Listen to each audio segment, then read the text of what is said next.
नमस्कार दोस्तों, civil study channel में आपका स्वागत है। हम उत्तराखंड पीसीएस की टेस्ट सीरीज़ डिस्कस कर रहे थे। आज टेस्ट नंबर 6 है। जो भी यूपी पीसीएस की भी तैयारी कर रहे हैं वो भी उत्तराखंड की जो टेस्ट सीरीज़ है उसको देखते हुए चलें। आते हैं फर्स्ट क्वेश्चन पर। निम्न में से कौन सा दर्रा भारत के कुमाऊं क्षेत्र को तिब्बत के तकलाकोट क्षेत्र से जोड़ता है?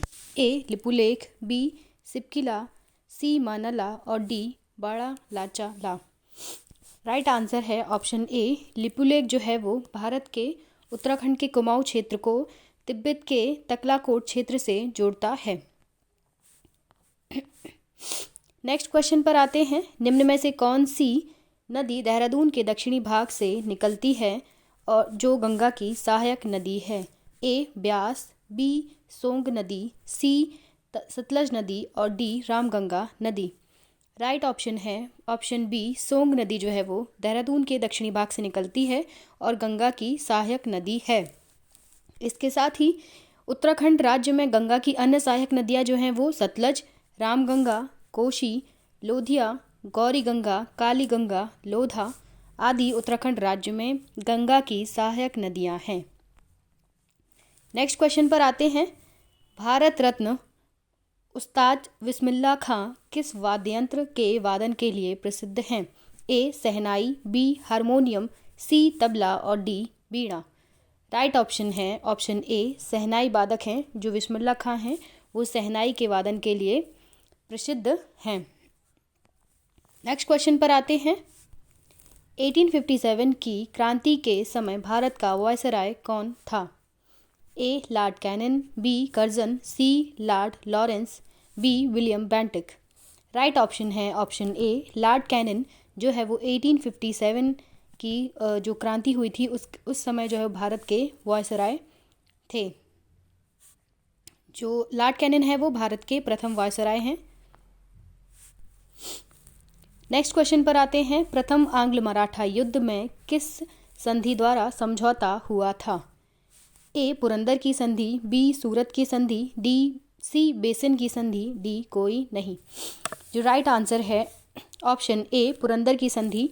प्रथम आंग्ल मराठा युद्ध 1776 में हुआ था जिसमें पुरंदर की संधि हुई थी।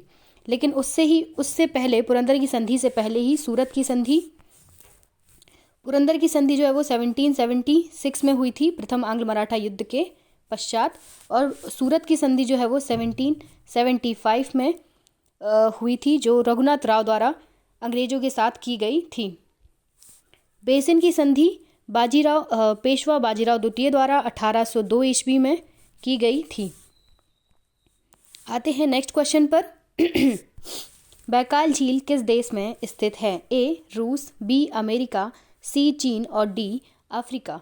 बैकाल झील जो है वो रूस में स्थित है और बैकाल झील दुनिया की सबसे गहरी झील है और तीसरी सबसे बड़ी झील है। नेक्स्ट क्वेश्चन पर आते हैं। दुनिया का सबसे कठोर तत्व कौन सा है? ए हीरा, बी ग्रेफाइट, सी दोनों, डी कोई नहीं।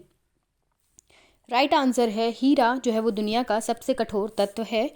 ग्रेफाइट और हीरा जो है वो दोनों कार्बन के अपरूप हैं और जो हीरा होता है वो ताप तथा विद्युत का कुचालक होता है, जबकि ग्रेफाइट विद्युत का जो है वो सुचालक होता है। नेक्स्ट क्वेश्चन पर आते हैं। किस एकमात्र भारतीय को अर्थशास्त्र का नोबेल प्राइज प्राप्त हुआ है? A Amartya Sen, B Rabindranath Thakur, C V Raman और D Mother Teresa. Right option है अमर्त्य सेन को एकमात्र भारतीय हैं जिन्हें अर्थशास्त्र में नोबेल प्राइज प्राप्त है, और रविंद्रनाथ ठाकुर जो है वो प्रथम व्यक्ति हैं जिन्हें नोबेल प्राइज मिला था साहित्य क्षेत्र में, और सी वी रमन द्वितीय हैं इन्हें 1913 में और इन्हें 1930 में जो है वो नोबेल प्राइज मिला था, और मदर टेरेसा को भी नोबेल प्राइज मिला था। ये चारों जो नाम हैं वो नोबेल प्राइज प्राप्तकर्ताओं के नाम हैं। नेक्स्ट क्वेश्चन पर आते हैं। नोबेल प्राइज़ के बारे में जान लेते हैं। जो जो नोबेल प्राइज़ अर्थशास्त्र के लिए दिया जाता है, नोबेल फाउंडेशन की स्थापना जो है वो 21 जून 1900 को में हुई थी तथा 1901 में नोबेल पुरस्कार दिया जाने लगा। अर्थशास्त्र के क्षेत्र में जो नोबेल पुरस्कार दिया जाता है उसकी शुरुआत 1969 में की गई थी और उसके पहले जो 6 क्षेत्रों में जो नोबेल पुरस्कार दिया जाता है उसमें अर्थशास्त्र में जो नोबेल पुरस्कार दिया जाता है वो 1969 से 1968 से दिया जाता है। और पहला नोबेल प्राइज़ 1901 में रेड क्रॉस के संस्थापक हेनरी डॉन्यूट और फ्रेंच पीस सोसाइटी के संस्थापक अध्यक्ष फ्रेडरिक पेसी को संयुक्त रूप से दिया गया था।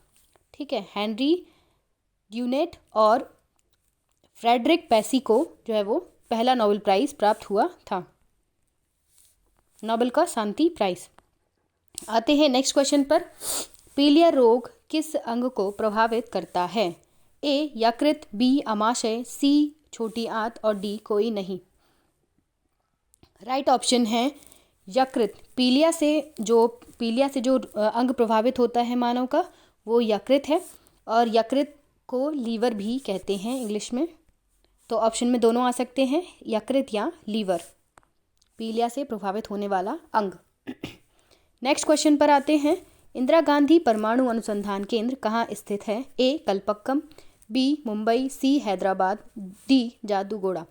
राइट आंसर है ऑप्शन ए कलपक्कम तमिलनाडु में इंदिरा गांधी परमाणु अनुसंधान केंद्र स्थित है और जिसकी स्थापना जो है वो 1971 में की गई थी। इंदिरा गांधी परमाणु अनुसंधान केंद्र की स्थापना 1971 में की गई थी और इस केंद्र का जो प्रमुख कार्य है फास्ट ब्रीडर रिएक्टर के संबंध में अनुसंधान और विकास करना है। फास्ट ब्रीडर रिएक्टर के संबंध में अनुसंधान और विकास करना है। नेक्स्ट क्वेश्चन पर आते हैं। आबिद हुसैन समिति किस क्षेत्र से संबंधित है? ए लघु उद्योग, बी कृषि, सी बैंकिंग और डी वस्त्र नीति। राइट ऑप्शन है ऑप्शन ए।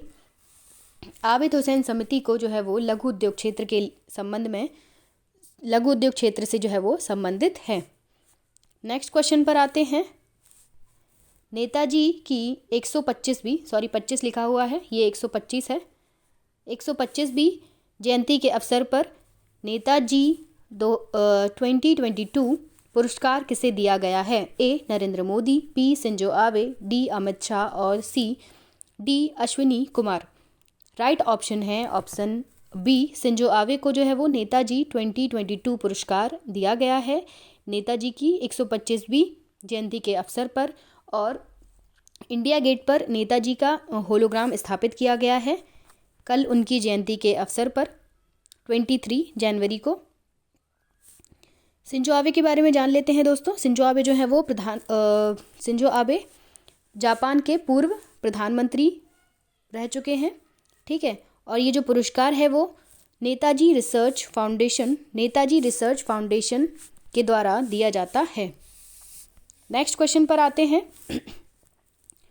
सुभाष चंद्र बोस आपदा प्रबंधन पुरस्कार की स्थापना पुरस्कार की संस्थागत श्रेणी में किसे सम्मानित किया गया है? ऑप्शन ए गुजरात, बी उत्तर प्रदेश, सी महाराष्ट्र और डी केरल। राइट ऑप्शन है ऑप्शन ए। गुजरात को जो है वो सुभाष चंद्र बोस आपदा प्रबंधन पुरस्कार की संस्थागत श्रेणी में सम्मानित किया गया है। ठीक है, गुजरात आपदा प्रबंधन संस्थान को और इसका जो व्यक्तिगत श्रेणी सुभाष चंद्र बोस आपदा प्रबंधन पुरस्कार में जो व्यक्तिगत श्रेणी में जो पुरस्कार दिया गया है वो सिक्किम आपदा प्रबंधन प्राधिकरण के उपाध्यक्ष विनोद शर्मा को दिया गया है। सिक्किम आपदा प्रबंधन प्राधिकरण के उपाध्यक्ष विनोद शर्मा। नेक्स्ट क्वेश्चन पर आते हैं। राष्ट्रीय बालिका दिवस किस दिन मनाया जाता है? ए 24 जनवरी, बी 25 जनवरी, सी 23 जनवरी और डी 21 जनवरी। 23 जनवरी को जो है वो 125वीं जयंती बनाई गई है किसकी? सुभाष चंद्र बोस जी की। और राष्ट्रीय बालिका दिवस जो मनाया जाता है वो 24 जनवरी को मनाया जाता है यानी आज के दिन। और इस दिन जो है वो संस्कृति मंत्रालय द्वारा राष्ट्रीय बालिका दिवस के अवसर पर उमंग, ठीक है, उमंग नामक एक जो उत्सव है, महोत्सव आयोजित किया जा रहा है। Thank you for watching. अगर आपको हमारे द्वारा दिए हुए क्वेश्चन अच्छे लगे हों तो चैनल को सब्सक्राइब कीजिए, लाइक कीजिए और ज़्यादा से ज़्यादा शेयर कीजिए।